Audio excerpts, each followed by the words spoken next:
This is an emotional story of a man called Chike, a story of promise and pressure. But before we continue, click the subscription button and subscribe to my channel. It was 6:45 in the morning when Chike squeezed himself into the back of an old yellow bus. You know the kind of bus I'm talking about. The kind that looks like it has survived bad roads, bad drivers, and bad governments. The conductor was already shouting at the door. Voices crowd the air. Oshodi! Oshodi! Enter with your change. Oh, no change. No entering. People pushed, elbows brushed. Sweat mixed with the dusty morning air, but in all that noise, Chike was quiet. He sat at the back of the bus, his shirt sticking to his back, his hands wrapped tightly around a brown, worn-out envelope. The edges of the envelope were already bent, soft from how much he had held it that morning. Inside that envelope was his promotion letter. The thing he had prayed for. The thing he had complained about, waited for, argued about with God in the darkness of his small room. For 8 long years, 8 years of being the quiet civil servant no one noticed. 8 years of signing documents no one read, typing minutes of meetings that changed nothing, smiling at politicians who called him my boy, even though he was in his 30s. 8 years of promises. Don't worry, your time will come. Just be loyal. You're like a son to me. But on this Monday, his time had finally come. So why did his heart feel so heavy? The bus rattled over a pothole so deep it felt like it touched yesterday. Chike blinked and looked out of the window. Street vendors were already out. Children in faded uniforms walked carefully by the roadside. A mother carried a baby tied on her back, and a bowl of oranges on her head. The city was waking up, and inside that old yellow bus, a young man was holding a letter that could change his life, or complicate it forever. Let's go back a few hours, back to how this all started. It was still early when the government secretariat began to come alive. The sun was just beginning to stretch across the buildings.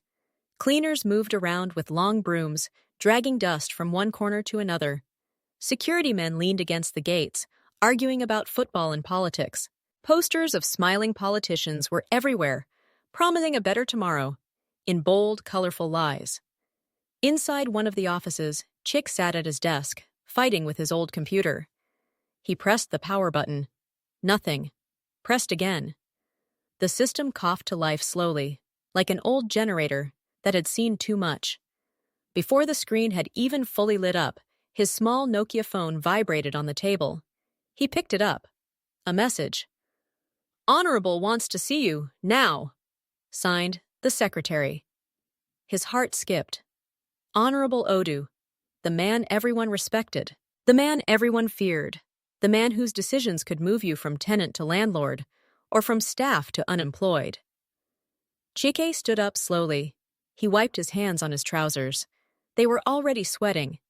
He adjusted his tie, the only tie he owned that didn't have a stain. The corridor leading to Honorable's office was different from the rest of the building. Quieter, cooler, different tiles, different energy. You don't joke in this part of the building. You walk softer, you talk lower. You remember your place. The secretary glanced up at him when he arrived. Good morning, Mr. Chike. Honorable is expecting you. You can go in.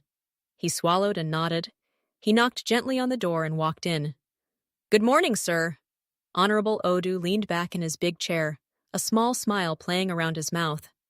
Ah, Chike, my boy. Come in, come in. Sit down. Chike sat down on the edge of the chair, the way junior staff sit when they're not sure if they're in trouble or about to be rewarded. On the table, in front of Honorable, was a brown envelope. The same brown envelope Chike would later hold so tightly in that bus. Honorable tapped it with one finger. Do you know what this is? Chike shook his head, but somewhere deep inside he already knew. This, Honorable said, still smiling, is your promotion letter, Mr. Chike. For a moment, the room went blurry. Chike's heart pounded so hard that he could hear his own heartbeat in his ears. My promotion, sir? Yes, now, Honorable said, laughing lightly. You think we don't see how you've been working. 8 years in this place. No scandal, no noise. You just do your work. Loyal, quiet. These days, it's rare to see that. He slid the envelope forward, halfway across the table. He didn't let go. He rested his hand on it. But my boy, you know in this life, nothing is free. That sentence hung in the air like the smell of something burning in another room. If you grew up in Africa, you know that sentence. It rarely brings good news. Nothing is free. Chike's smile faded a little. His fingers tightened on his knees. I don't understand, sir. Honorable leaned back in his chair and opened a file beside him. Inside were documents. Clean, official documents with government seals and big titles. Project approvals. Budgets. Contracts. You know elections are coming, Honorable began. The party must win. If the party doesn't win, your promotion might not survive. New people will come. They may cancel everything. So it is in your interest that this party remains in power. He looked directly at Chike. We need loyal people like you to help us with small adjustments. Nothing serious. Just sign off some project documents as verified. Once they are verified, we can move some of the money into campaign logistics. Campaign logistics. Chike knew what that meant. Everyone knew. It meant billboards, rallies, envelopes, T-shirts, and sometimes pockets. He swallowed. His eyes dropped to the documents. There were 3 major projects on top. Renovation of a rural health center. Grant for a women's cooperative in a village. A borehole and water supply project. Real projects. Important projects. Projects people had been praying and waiting for. For a moment, the office disappeared. Chike saw instead the face of his mother in the village, her hands weathered from years of farming. He saw tired women standing in long queues, carrying buckets, waiting for water from a single working tap. He saw a pregnant woman walking under the hot sun to find a clinic miles away, because the one near her home was still a broken building with a faded signboard. Honorable's voice pulled him back. Look, my boy, he said. Let us be realistic. This is how the system works. You will sign as project verification officer. We will move some of the funds out. Not everything. After the elections, we will fix the books. This is how politics runs. Chike's throat felt dry. How much of the funds are we moving, sir? He asked quietly. Honorable smiled fully this time, like a teacher whose student is finally asking the right question. 60%, he said. 40% is enough to do something there. At least paint, patch, show face, take pictures. The rest, the party must eat. Nobody wins elections with empty pockets. 60%, almost 2/3. Health centers half done. Women's cooperative half supported. Borehole half finished. Honorable Odu watched him closely, studying his silence. You're a smart man, Chike, he continued. Think. If you cooperate, this promotion is not just letter. We can backdate it. That means salary arrears. Months of extra pay at once. You can marry. You can move from that pigeon cage you are living in. You can help your mother. Start that printing business you've been talking about. A small shock passed through Chike's chest. How did he know about the printing business? They always knew more than you thought. You are not a child, my boy, Honorable said softly. Everybody in this building has done one thing or the other. If you say you're the only clean person here, it means you're calling all of us dirty. Is that what you are saying? Chike's lips trembled. No, sir, that's not what I'm saying. Good, Honorable replied. Then don't behave as if you fell from heaven. Go back to your office, read the documents, sign, then bring them back.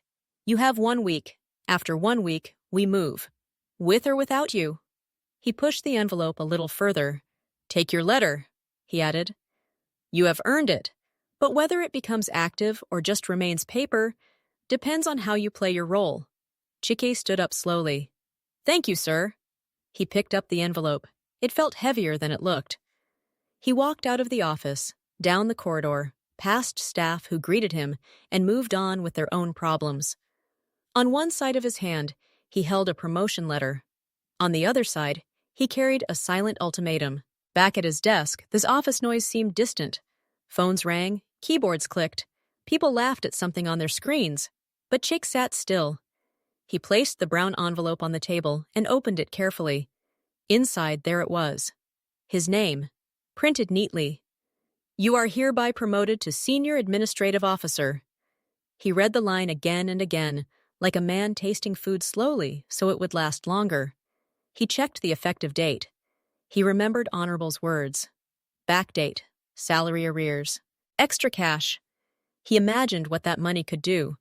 Pay off small debts, help his mother, pay a chunk of bride price, maybe even put a deposit on a tiny shop to start his printing and design dreams. He had always wanted more than this desk, more than this building, more than being staff number 4284. He wanted to build something that carried his name. But now the path to that dream passed through someone else's loss. As he stared at the letter, his colleague Bala passed by and caught a glimpse. Oga Chike, Bala exclaimed. Promotion letter. My brother, congratulations, oh. Chike forced a smile. Thank you, he replied quietly. About time, Bala said, laughing. You're one of the few good people left here. Me, I'm just waiting for my own connection. In this country, if you don't play the game, you will just grow gray hair in one position. He clapped Chike on the shoulder lightly and kept walking. Chike looked at his letter again. On one side of the table, the promotion. On the other side, the project documents, neatly stacked, waiting for his signature. Paper versus conscience. By the time Chike's workday ended, the sun was already heading down, sliding slowly behind the old buildings. He joined the stream of workers leaving the secretariat, each one carrying their own secret worries. Back in another crowded bus, the envelope stayed in his hand, pressed against his chest like a child.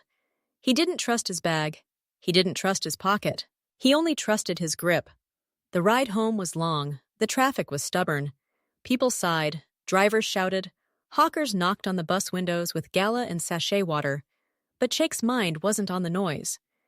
He kept hearing two voices. One, the hard voice of reality. This is how the system works. Don't be foolish. Take your own. No one will fight for you if you die poor. The other, a quieter voice deep inside. Remember what this money was meant to do. Remember the people it was meant for. Remember what kind of man you wanted to be. The bus finally dropped him at the junction near his house. He walked the rest of the way, dust rising under his shoes. From a distance, he saw someone sitting outside his room on a plastic chair. His heart softened immediately. It was Amara. Amara sat with her wrapper tied around her waist, one leg stretched out, her back against the wall. There was tiredness in her posture, but there was also warmth. When she saw him, her face lit up. Civil servant, she teased. See your life. You're coming back late again. He laughed, but the laughter didn't come from his chest. You know this our office, he said. Always one thing or the other. She stood up and walked towards him. They hugged. Her body rested against his. Her presence calmed him in a way nothing else did. They went inside his small room. One bed pushed to the wall, a small table with a laptop that worked when it felt like, an old fan that made more noise than breeze. On the wall, a piece of cardboard where he had once written his dreams. Amara sat on the bed and kicked off her slippers, relaxing as if this room was also her own. So, she asked, how did it go today? You sounded somehow on the phone. He sat on the only chair and slowly drew out the brown envelope from his bag. They gave me the promotion, he said. For a moment, she just stared at him, not blinking. Then the meaning sunk in. Wait, you're serious? She whispered. Her eyes widened, and then suddenly she screamed softly and jumped up. Chike, you got the promotion? She threw her arms around him, laughing, almost crying. Ah, God, thank you. Finally, finally. Baby, this is it now. We can start planning, She pulled back to look at his face, joy dancing in her eyes. That look cut him deeper than a knife. Yes, he said, trying to hold the smile. We can start planning. She didn't see the hesitation. She sat back on the bed, full of energy now. So what's the new salary? Will they pay you arrears? Maybe you can look for a small one-bedroom. My mom will calm down when she hears. In fact, we should go and greet them this weekend. She was already building a world with his promotion. He felt his throat tighten. He inhaled slowly, exhaled slowly. About that, he began. She paused and looked at him more closely.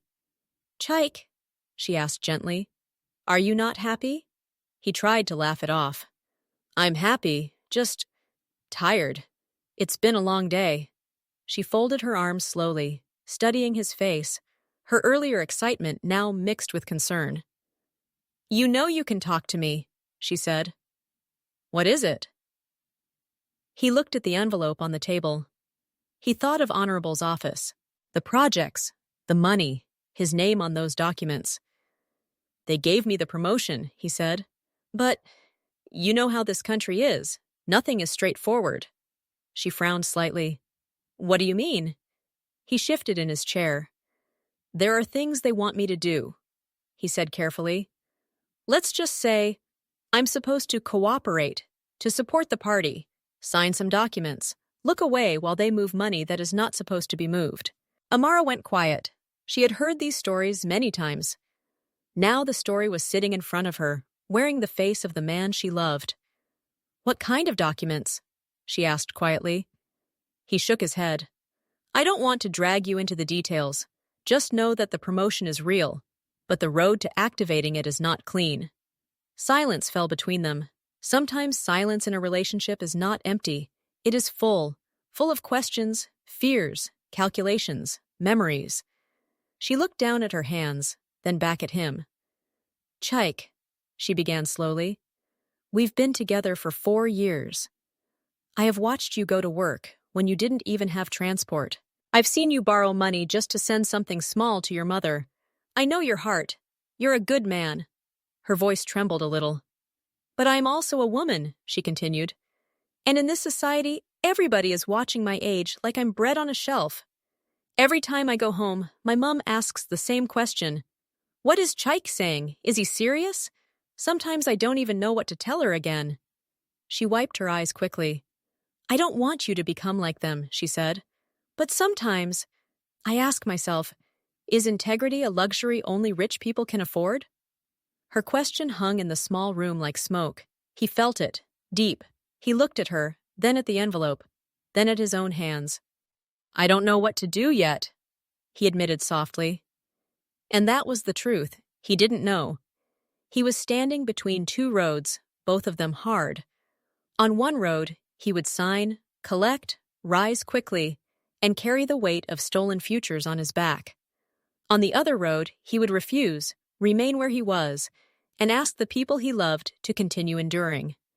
What do you choose when every choice looks like punishment? Night began to creep in through the small window. Eventually, Amara stood up to leave. He walked her to the door. Call me when you get home, he said. She nodded. She stepped out into the corridor, turned back, and held his hand one more time. Whatever you decide, she said quietly. Just don't lose yourself. That's the one thing that made me love you. Then she walked away. Later that night, when the compound noise faded and the last small generator coughed and died, Chike lay on his bed, staring at the ceiling. The fan turned lazily above him, pushing hot air in circles. His mind played the day back like a movie. Honorable's smile, the brown envelope sliding across the table, the documents, the promise of backdated pay, the joy in Amara's eyes, the fear in her voice, her question about whether integrity was for the rich. On the wall beside his bed was the faded cardboard he had written on years ago. Chike consults and prints, branding, designs, strategy. His dream, simple, still waiting. He turned to the side, picked up his phone, and saw a new message from his mother. Good evening, my son. I just prayed for you. God will open doors for you this week. Don't worry, I am proud of you. A tear slipped quietly from his eye. There are some messages that break you, not because they are sad, but because they are so full of hope. He typed a short reply. Amen, Mummy. I love you. He dropped the phone, turned back to the ceiling, and whispered a prayer that sounded more like a sigh. God, if I refuse them, will I suffer like this forever? If I agree, how will I live with myself? I'm just a man. Please, help me! The room was silent. No voice boomed from heaven. No angel appeared. No alert dropped into his bank account. But somewhere deep inside, a small flame refused to go out. A quiet part of him still wanted to be a good man, even in a bad system. And that was how Chike's Monday ended. One brown envelope, one promotion letter, one unspoken condition. On one side, love, pressure, and the hope of a better life. On the other side, conscience, community, and the quiet faces of people he would never meet, but whose lives would be changed by those missing funds. Many people think corruption always starts with greed. Sometimes it starts with hunger. Sometimes it starts with pressure. Sometimes it starts with a man who just wants to marry the woman he loves, help his mother, and stop counting every naira. But the question is always the same: at what cost? Maybe, as you listen to this, you see yourself somewhere in this story. Maybe your own promotion has its own invisible strings. Maybe your business, your job, your community is asking you to cross lines you never thought you would cross. Maybe your own heart is also standing at a crossroads tonight. This story is not just about Chike. It is about us, about our countries, about our systems, about our souls. This was just one day, day one. The promise and the pressure. The week has only begun. The documents are still on his table. The pen is still in his hand. The clock is ticking on that 1-week deadline. What will Chike do? Will he sign? Will he refuse? Will he find another way? We will find out in the days to come. If this story touched your heart, share it. Someone out there may be fighting their own quiet battle between survival and soul. This has just began. Chike's story, the promise, and the pressure.